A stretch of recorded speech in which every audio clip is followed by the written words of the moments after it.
रोजे का तरीका क्या है, रोजा किस चीज से टूट जाता है। ये तमाम चीजें दीन का बेसिक इल्म है।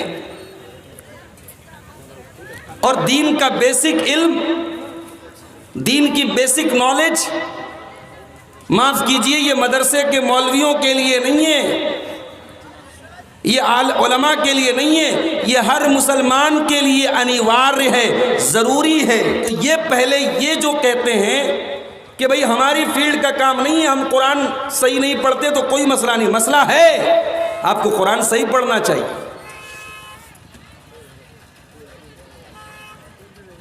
कुरान की पहली जो आयत नाजिल हुई, इक़रा बिस्मि रब्बिकल लज़ी खलक़, उसमें यह कहा गया पढ़ो, लेकिन साथ में यह भी कहा गया इक़रा बिस्मि रब्बिकल लज़ी खलक़, पढ़ो अपने रब के नाम से जिसने पैदा किया। यानी जो तुम एजुकेशन प्राप्त करो, जो तुम तालीम हासिल करो, तुम जो भी शिक्षा हासिल करो, तुम जो भी डिग्री हासिल करो, उस शिक्षा में तुम अल्लाह को न भूल जाना, अपने पैदा करने वाले को न भूल जाना। इक़रा बिस्मि रब्बिकल लज़ी खलक़, पढ़ो अपने रब के नाम से जिसने तुमको पैदा किया। खलक़ल इंसान मिन अलक़, उसने इंसान को जमे हुए खून से पैदा किया। इसीलिए उर्दू का एक बहुत मशहूर शायर है अकबर इलाहाबादी, उनका ये शेर है, वो कहते हैं तुम शौक से कॉलेज में पढ़ो, पार्क में फूलो। तुम शौक से कॉलेज में पढ़ो, पार्क में फूलो, जायज़ है गुब्बारों में उड़ो, चरख पे झूलो। बस एक सुखन बंदे आजिज़ कर रहे याद, अल्लाह को और अपनी हकीकत को न भूलो। आप साइंटिस्ट बन जाएं, आप जज बन जाएं, आप IAS ऑफिसर बन जाएं, आप कुछ भी बन जाएं, लेकिन अपनी ज़िंदगी के मकसद को न भूलें, अपने अल्लाह को न भूलें, अपने इस्लाम को न भूलें। यही आज के हमारे इस स्टेज की यही दावत है। और ये बात भी नोट कर लीजिए, जब हम भारत के मुसलमानों की बात करते हैं तो सीमांचल का नाम आते ही पेशानी पर बल पड़ जाता है। कहा जाता है साहब पूरे भारत में सबसे कमज़ोर मुसलमान अगर कहीं है तो सीमांचल में है। इतनी बड़ी आबादी है मुसलमानों की, शिक्षा में सबसे पीछे हैं, गरीब हैं, कमज़ोर हैं, राजनीति में उनका कोई वजूद नहीं। लेकिन सबकी जड़ क्या है?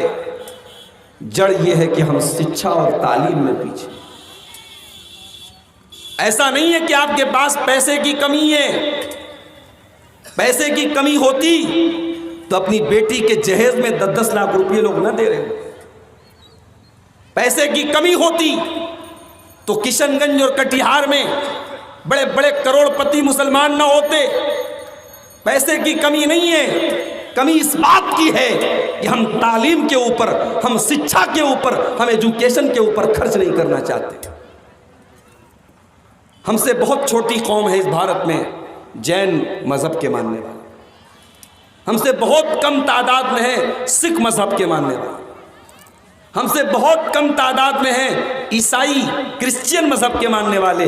लेकिन उनके अंदर तालीम, उनके अंदर शिक्षा हमसे बहुत ज़्यादा है, क्योंकि उन्होंने ये उसूल बनाया है हम एक टाइम खा लेंगे, एक टाइम भूखे रह जाएंगे, मगर अपने बच्चों की तालीम से हम कोई समझौता नहीं करें। तो जो भाई ने हमारे बात कही थी, मैं उस बात को कंक्लूड करता हूँ, मैं उस बात को पूरा करता हूँ। आप तालीम पर तवज्जो दीजिए मेरे भाइयों।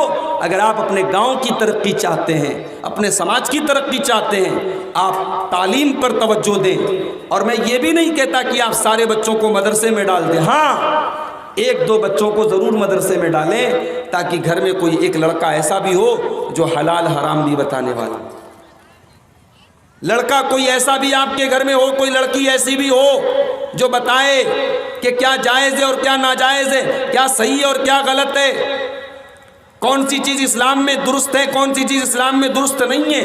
एक लड़का को या एक लड़की को आप आलिम और हाफिज बनाएं, बाकी बच्चों को आप दुनिया की तालीम दिलाएं, मगर दुनिया की तालीम के साथ साथ जो दीन की जो बेसिक नॉलेज है, जो दीन का बेसिक इल्म है, वो भी ज़रूर मिलना चाहिए, ताकि आपका बच्चा दुनिया के किसी भी मैदान में जाए तो उसके पास दीन का इल्म होना चाहिए। मैं अल्लाह से दुआ करता हूँ, अल्लाह हम सबको तालीम के मैदान में, एजुकेशन की फील्ड में हम सबको तरक्की करने की और आगे बढ़ने की तौफीक अता फरमाए।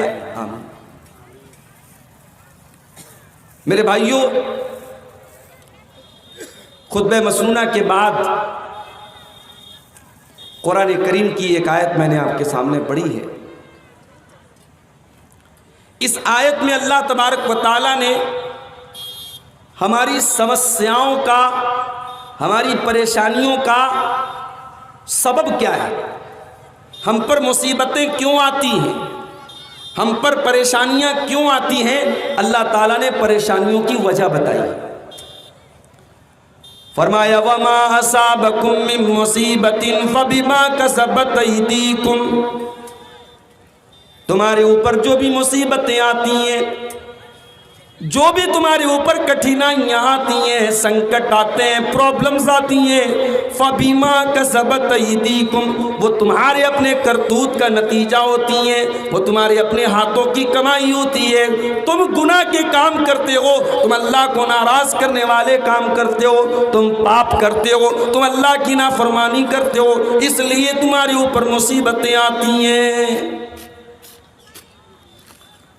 वयाफू अन कतीर, और अल्लाह तबारक व तआला तो बहुत सारे तुम्हारे गुनाहों को माफ़ कर देता है, बहुत सारी गलतियों को माफ़ कर देता है। अगर वो तुम्हारे हर गुनाह की तुमको सज़ा दे, अगर हर गलती की तुमको सज़ा दे, तो रूए ज़मीन पर कोई एक इंसान भी बाकी नहीं बचेगा।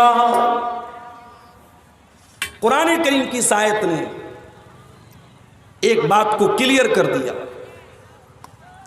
कि गुनाह जो होते हैं, अल्लाह की नाफरमानी जो होती है, इससे हमारा फायदा नहीं, हमारा नुकसान है। हम गुनाह का काम करते हैं तो हम पर मुसीबतें आती हैं, हम पर संकट आते हैं, हम पर परेशानियां आती हैं, हम पर कठिनाइयां आती हैं। अब यहां एक बात और नोट कर दीजिए कि हम जब कोई गुनाह का काम करते हैं तो शैतान उस गुनाह के काम को आकर्षक बना करके पेश करता है। एक आदमी दारू पीता है, उसको यह लगता है कि मैं दारू पी रहा हूं, मुझे मजा आ रहा है, मेरे मन को अच्छा लग रहा है। अब उसकी नजर में दारू बुरी चीज नहीं है। एक आदमी जुआ खेलता है, उसको यह लगता है मैंने 100 रुपया लगाया, 1000 रुपया कमा लिया, मेरा तो फायदा हो रहा है, उसे जुआ बुरा नहीं लगता है।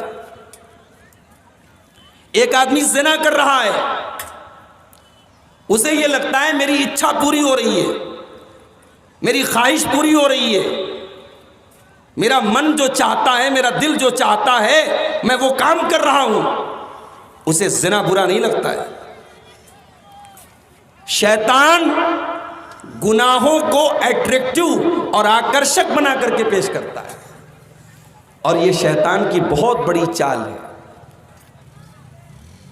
शैतान को पता है कि सामान चाहे जितना भी घटिया हो, जितना भी खराब हो, सामान की पैकिंग अगर अच्छी कर दी जाए, सामान को अच्छी पैकिंग में रख करके पेश कर दिया जाए तो इंसान धोखा खा जाएगा।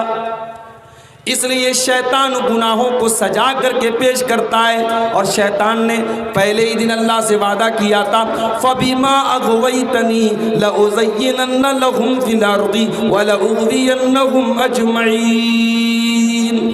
ऐ अल्लाह, मैं तेरे बंदों को गुनाह सजा करके पेश करूँगा, तेरे बंदों के सामने मैं गुनाहों के काम, मैं गलत कामों को, मैं पापों को सजा करके पेश करूँगा। उनको लगेगा वो गुनाह नहीं कर रहे, वो अच्छा काम कर रहे हैं, मैं गुनाहों को सजा करके पेश करूँगा।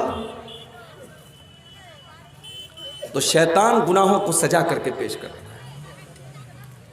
और शैतान एक काम और करता है, जब हम कोई गुनाह का काम करते हैं तो शैतान दिल में यह भी ख्याल डालता है भाई देख, तू जो काम करने जा रहा है ना, काम तो गलत है, मगर बाद में तौबा कर लेना, अभी तो तू जवान है।